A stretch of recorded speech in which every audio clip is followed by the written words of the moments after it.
जिले की सरदार शहर विधानसभा उपचुनाव कांग्रेस ने बड़े अंतर से जीत ली है।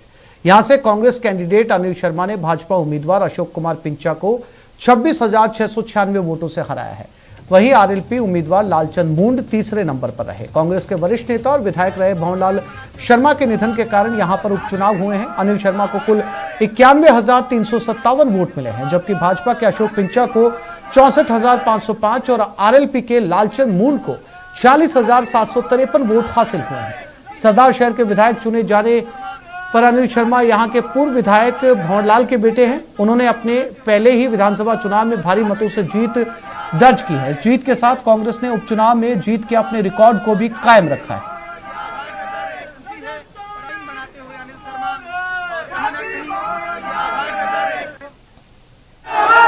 के नए विधायक चुन ले गए हैं। अनिल जी लड्डू खाकर और अपनी जीत का इजहार कर रहे हैं।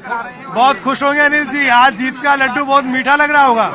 जी जी जी बिल्कुल, निश्चित रूप से जनता का प्यार आशीर्वाद आप देख रहे हैं। जोश उत्साह पहले दिन से ही इनका आशीर्वाद सरदार शहर की जनता का मुझ पर रहा और मैं सबको बहुत बहुत धन्यवाद आभार पूरी क्षेत्र की जनता को देना चाहूंगा। इन्होंने भरपूर लाड प्यार आशीर्वाद मुझे दिया। पहले जनता के बीच में जाए।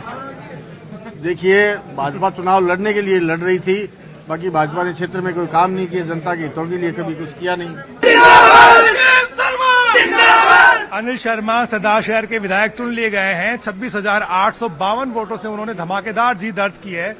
अनिल शर्मा को लोग मिठाइयां खिला करके और उनका स्वागत कर रहे हैं, जश्न मना रहे हैं। क्या लग रहा है अनिल जी, बहुत खुश होंगे? निश्चित रूप से जनता ने दिल खोल के मुझे आशीर्वाद दिया है, तो निश्चित रूप से उनकी जो क्षेत्र की जनता ने शुरू से पहले दिन से जब मैं चुनाव प्रचार में लगा उसी दिन से इनका प्यार और आशीर्वाद देख के मुझे लगा था कि भारी बहुमत से मुझे आशीर्वाद देने जा रहे हैं और आप आज देख रहे हैं भारी बहुमत से।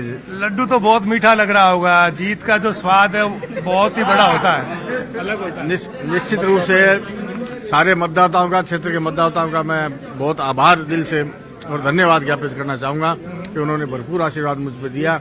आपने देखा पूरे भाजपा के नेता दिल्ली से लेकर पूरे प्रदेश के नेता और जिले के नेता डेरा डाल रखा था और आज जनता ने उनको मुंह तोड़ जवाब दिया, जायका बिगाड़ दिया बीजेपी का। तो आपने इतनी बड़ी जीत की उम्मीद थी आपको? निश्चित रूप से मुझे पहले दिन से ही विश्वास था कि जनता मुझे भरपूर आशीर्वाद देने जा रही है और दिल खोल के जनता ने आशीर्वाद दिया। पिताजी का आशीर्वाद भी रहा आपके ऊपर। जनता ने आपको जो है ना एक तरह से उनका असली वारिस माना और जनता को लगा कि नहीं, भंवरलाल शर्मा की जो राजनीतिक विरासत है उसको आप अच्छे से निभा सकते हैं, उसको अच्छे से आगे बढ़ा सकते हैं। किस तरह से शुक्रिया अदा करेंगे इस सरदार शहर की जनता का आप? देखिए, सरदार शहर की जनता पे मैं पिछले 27 साल से क्षेत्र की जनता के बीच में रहा हूँ, उनकी सेवा करी है और मेरे पिताजी का आशीर्वाद तो मुझ पर रहा, वो तो मेरी पूरी दुनिया थे, लेकिन ईश्वर की मर्जी के आगे कोई कुछ टाल नहीं सकता। आज उनको 2 महीने होने को आए तो सारा इस बीच में इलेक्शन डिक्लेयर हो गया, आज निर्वाचन भी हो गया, आज घोषणा भी हो गई, तो क्षेत्र की जनता का अपार स्नेह मुझे मिला। आपकी मेहनत तो थी, साथ में आरएलपी ने भी बीजेपी का खेल बिगाड़ा है कहीं न कहीं। आप तो शुक्रिया अदा कर रहे होंगे मन ही मन हनुमान बेनीवाल का। तो देखिए, सबने अपने अपने, चाहे पार्टी बीजेपी हो चाहे आरएलपी हो, सबने अपने मुद्दे रखे, अपने अपने मुद्दों पे वोट मांगे और हमने विकास के नाम पे वोट मांगे। गहलोत साहब के 4 साल के सुशासन के नाम पे पंडित जी ने जो लंबे समय तक 7 बार इस क्षेत्र का प्रतिनिधित्व किया, उन्होंने जनता के एक परिवार क्षेत्र की जनता को माना, उनकी सेवा करी, तो उसका आशीर्वाद आज हमें फल मिला है। वक्त कम है और जिम्मेदारियां आपके कंधों पर बहुत ज्यादा है अनिल जी, किस तरह से निभाएंगे? सरदार शहर की जनता का भरोसा कैसे कायम रखेंगे आप, क्योंकि अगले साल फिर आपको चुनाव में जाना है? देखिए, हम जनता के बीच में रहने वाले लोग हैं, जनता के बीच में हमेशा रहे और एक क्षेत्र की जनता को एक परिवार की तरह माना, उनके हर सुख दुख में काम आए, जनता के बीच में ही रहेंगे और जो भी जनता की अपेक्षाएं मुझसे है निश्चित रूप से उन पर खरा उतरेंगे। आपको लगता है बीजेपी के लिए और दूसरी अन्य पार्टियों के लिए सरदार शहर में कोई जगह नहीं बची है?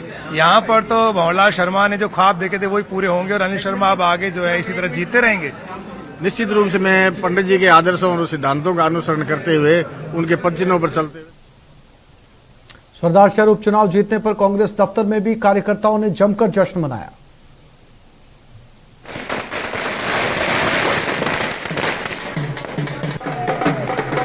सरदार शहर चुनाव के बाद कांग्रेस में खुशी का माहौल है। प्रदेश कांग्रेस कमेटी कार्यालय पर पटाखे फोड़े जा रहे हैं और जश्न मनाया जा रहा है। पदाधिकारी हैं, आप बताइए किस तरह यहाँ पर माहौल है और जश्न किस तरीके से मना रही हो? कांग्रेस के हर कार्यकर्ता में एक खुशी का संचार हुआ है और ये जो जीत है, ये ऐतिहासिक जीत हमने दर्ज की है। 25,000 की लीड लेना कोई आसान बात नहीं थी।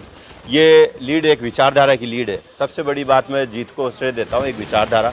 देश में 2 प्रकार की विचारधाराएं काम करती आई हैं हमेशा से, शुरू से ही, आदिकाल से आप देखते आ रहे होंगे। एक सकारात्मक विचारधारा और एक नकारात्मक विचारधारा। आज सकारात्मक विचारधारा हावी हुई है नकारात्मक विचारधारा पर, और मैं कहता हूँ पूरे देश में सकारात्मक विचारधारा पुनः स्थापित होकर के रहेगी। और संगठन, हमारा कांग्रेस संगठन पूर्ण रूप से तैयार है।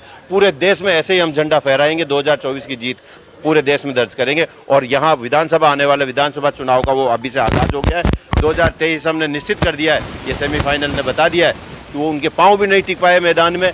हम किस प्रकार से विजय हासिल करेंगे, ये आप इससे अनुमान लगा सकते हैं। बिल्कुल, कांग्रेस में उत्साह का माहौल है। आप बताइए कि 2023 सेशन को लेकर आप और किस तरह से एक्शन करेंगे? देखिए, मानना है कि में जो कांग्रेस में जो आज की जीत है और हिमाचल प्रदेश में कांग्रेस की जीत है,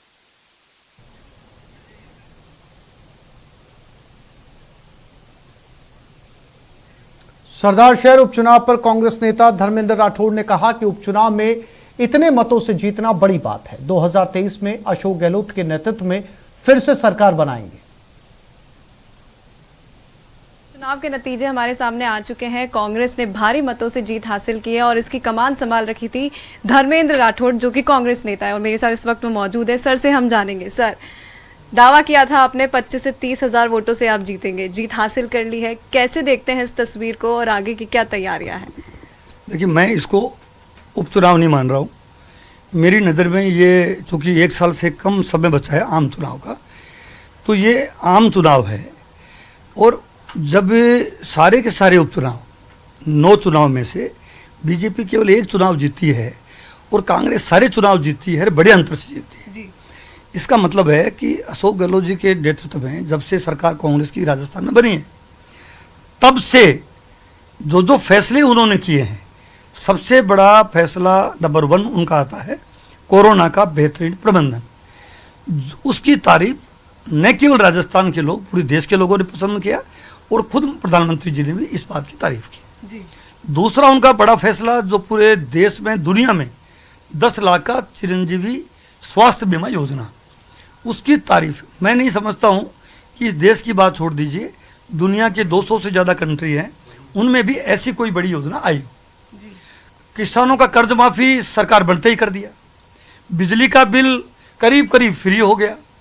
टूरिज्म सेक्टर में होटल को इंडस्ट्री का दर्जा दे दिया। गांव के लिए, गांव वालों के लिए, टूरिज्म के लिए, होटल बनाने के लिए नई पॉलिसी अभी अनाउंस की है। तो ऐसा कोई सेक्टर नहीं छोड़ा होगा जिनको मुख्यमंत्री जी ने किसी न किसी तरह से लाभान्वित नहीं किया हो। तो ये जो लगातार जीत हो रही है, अच्छा, ऐसा कभी नहीं हुआ है। 1952 से अब तक 2022 सही है, जितने उपचुनाव हुए हैं, ज़्यादातर का ट्रेंड ये रहा है कि वो सत्ता विरोधी माहौल रहा है।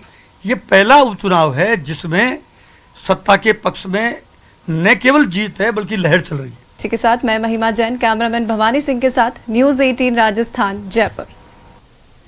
सरदार शहर उपचुनाव को लेकर राष्ट्रीय लोकतांत्रिक पार्टी के सुप्रीमो हनुमान बेनीवाल ने ट्वीट किया है। बेनीवाल ने कहा कि सरदार शहर विधानसभा उपचुनाव में जनता का जनादेश स्वीकार है। मैं प्रत्येक उस मतदाता को धन्यवाद देता हूं जिन्होंने इस चुनाव में आरएलपी के पक्ष में मतदान किया। आरएलपी जनहित के लिए सदैव संघर्ष करती रहेगी।